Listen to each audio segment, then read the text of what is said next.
Since I was born, my life has been centered on stories. I would read books so much that my mom had to hide them because she didn't want to hear them again. I watched a bunch of TV. I found favorite movies. I've always loved stories, and today I'm going to tell mine. Before I do that, everyone else has been starting with a bunch of baby photos, and I'm doing a Draw My Life, so we're going to quick edit in some photos at the beginning of the video, and then we'll edit some more video and later on. Okay, so I've always been a reader. I've loved books, and I've read books, and I've read more books, and I've read more books. I've read all the books in the Percy Jackson series and the Heroes of Olympus.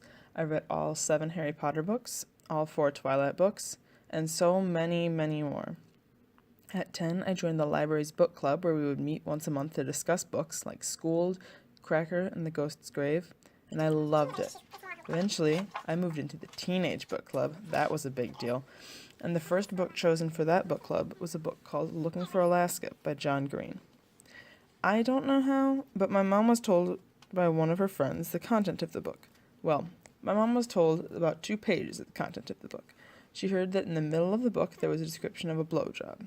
She warned us that we might not be able to do the book club this month and delved into research. In the end, Marcy and I were allowed to read the book.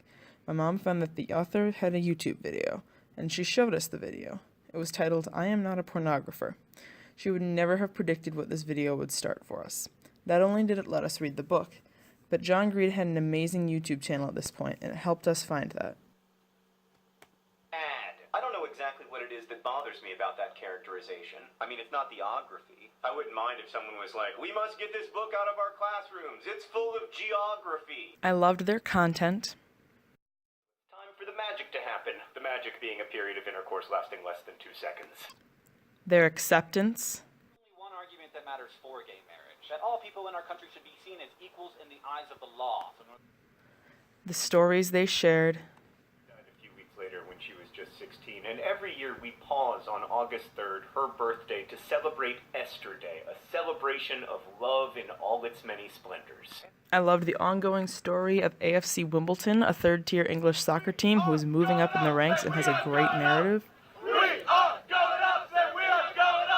I watched SciShow and Crash Course, and they told me stories about the world around me, and I loved that, and I wanted more.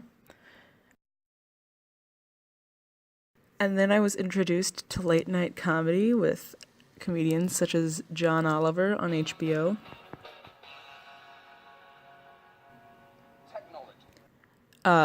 We're going to pause here because I don't have the footage, but I was also introduced to people like Sam Bee and Seth Meyers and Stephen Colbert, and I eventually got really into a YouTuber who was not also on TV, who was called Philip DeFranco, and I loved his videos.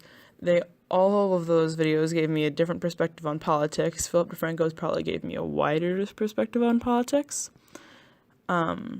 Yeah, so we're going to keep going with the drawings now. My interest in politics was piqued in November of 2016, when election night came around. It was Tuesday night of tech rehearsal. My crew members and I sat behind a tall set, refreshing Google poll updates and looking at predictions as President Trump came closer and closer to being elected. And we were devastated.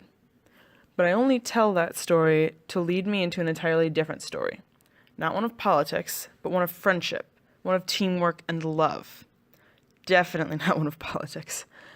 Theater. I fell in love with the performing arts through choir and middle school musicals.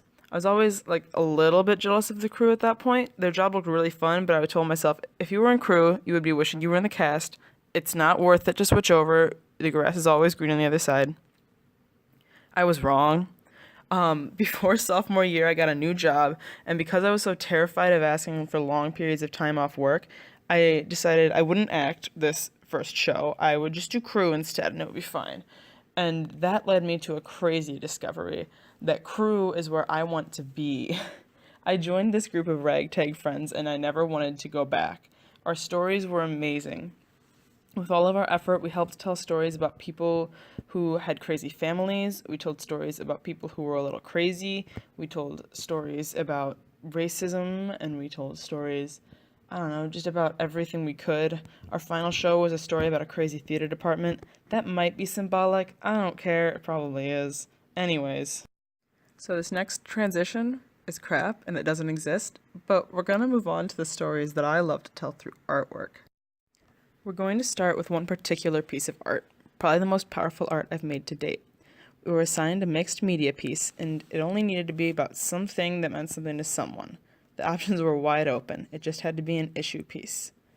Now, since the beginning of the year, I'd been considering discussing my chronic pain through artwork and finding a way to tell this story, but I never found the time or the design that would do justice to my experience. I spent several weeks trying to figure out how to represent my chronic pain, but I also wanted to show how hard it can be to talk about. Young people who have chronic pain are faced with the problem of ableism far more than adults. If an old elderly person sits down in a disabled seat or takes a handicapped parking spot, they're fine. But a lot of young adults with invisible chronic pain are doubted because they do not look ill. I've seen stories of people being yelled at concerts and in parking lots because they were using accessibility features that were made for them to make their lives less painful. I wanted to show their struggles, and here is the result. I have told a lot of stories with my artwork this year, and in years past.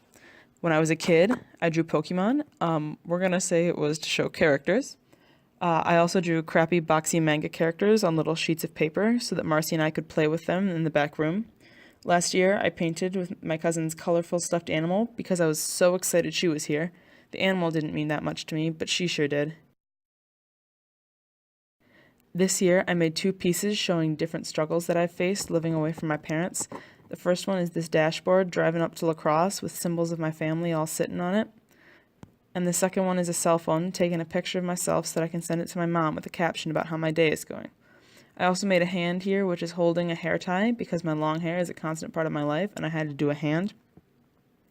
And before we continue with my other art, I'd like to quick shout out to Mrs. Hilby for helping me learn to tell these great stories with my artwork. She's amazing. She's why I'm good at art. Anyways, now we're going to talk about printmaking. We're not going to talk about last year's prints because they were fine, but they weren't great.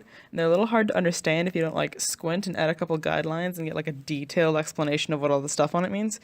But this year's prints turned out really well. And guess what? They transitioned us back to Harry Potter. This story was really important to me. It had morals and life and friendships, but it also was important because of the friendships that it gave me. In 8th grade, most of my previous year's friends were in different houses, and Marcy and I were left knowing only 1 or 2 people in each class. One of the people that we already knew was Manisha. Sometime before that year, we had all read Harry Potter. Damn, did that help. We talked about it constantly. This is the story that helped us grow closer to Manisha here. Along with that came other friends. Harry Potter gave Marcy and I our first ever movie marathon, where we watched all 8 Potter movies in a row. This spawned a tradition, I guess, and it was followed by the Marvel movies, The Hobbit, Lord of the Rings, and Star Wars. This group was centered around our love for stories. We began making our own stories with these fandom Fridays that were not like ever on Fridays. We played Paint Twister, we made wands and watched Sherlock together, we went to Infinity War's premiere in our prom dresses. These are the friends that have celebrated so many stories with me. Which brings me to my next story. Ours. Most of our Fandom Friday group is leaving for college next year. Those who aren't are Natalie Harpin. We have a story that we're moving on to, which is why we spent our entire last weekend together, well, the Saturday of it at least, and we spent it together from sunrise to sunset. That was a blast. And our AP Lit class is telling a huge story too. We have grown so much as readers and as people this entire year. We will always be Mrs. Hunt's first AP class, and we never have to forget that. Our stories are going to continue too, though. I'm going to University of Iowa to probably study biomedical engineering, and a lot of you are coming to Iowa with me. Some of you are going to Iowa State, whatever, and some of you are going to Utah. I hope that's everyone. I'm really sorry if I forgot you. We're all moving in our education, and we're all going somewhere. We're here to make our own stories, and I think so far we're doing a pretty good job of it.